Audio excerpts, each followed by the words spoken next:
links to my earlier point that I think we need to change our mental map and the fears which we have of Saudi Arabia, because the Saudi of which I saw now was very different from the Saudi of 2008 when I first went there to invest as a hedge fund manager. And that's the exciting thing about Saudi Arabia, that the country has totally changed over the last few years. Moving to the next question, you talked about the Saudization, and I'm just jumping through the questions. So there's a question that, is the tax structure also same for a Saudi entity versus a foreign entity? And so that's the first question, and I'll come then to the second question, which is that, what are the overall fee for setup? So, if we were to choose AstroLabs and Tasawar, what's the kind of fee we are talking about over here in terms of setup? Okay, so in terms of taxes, generally there's 3 types of taxes, and I feel like the second question is kind of putting me and Tasawar head to head in terms of competitiveness of our offering. And that's why I want to put it there. That's exactly why I wanted to ask that. So maybe we could do a bidding situation, Tasawar. No, I'm kidding. So look, generally there's 3 types of taxes that foreign companies should know. Okay, it is 20% on net profits, 15% on VAT, and 5 to 20% on withholding tax or dividends that are being paid outside of Saudi Arabia. Specifically to dividend, because I feel like for foreign companies, that's the most important thing, is how are you getting your profits out? There's 5% that's usually applied on dividends that's being transferred outside of Saudi Arabia.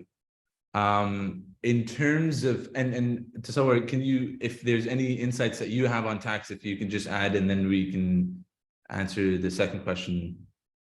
Let me ask a specific question on that. What about, Tasawar, what about if a Saudi company gives revenues to a Pakistani company? So let's say if somebody in Pakistan, he has an IT services company in Pakistan, and he sets up a offshore entity in Saudi for winning local business, and then he gives revenue contract to the Pakistani entity, what will be the tax implication on that revenue?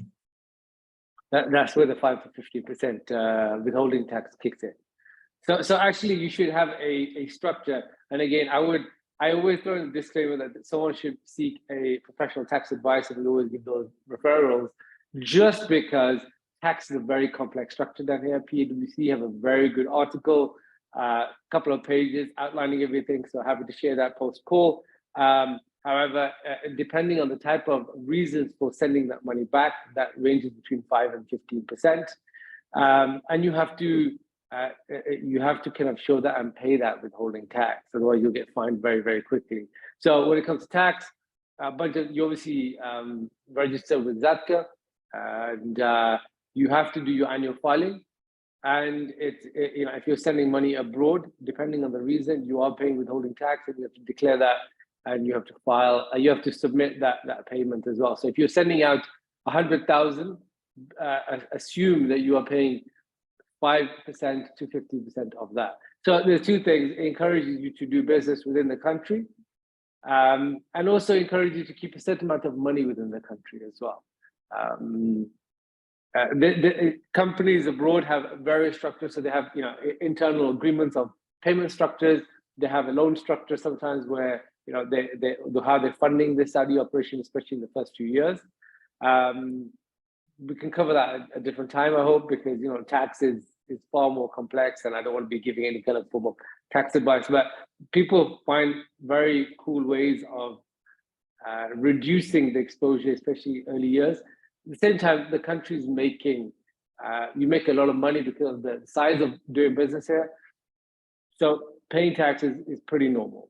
The question that we didn't answer was for a Saudi company, how much do they pay? So Saudi company meaning a company that's owned 100% by a Saudi national or a GCC national for that matter, and they will pay 2.5% zakat rather than 20% corporate tax. So that's the only thing that we didn't answer.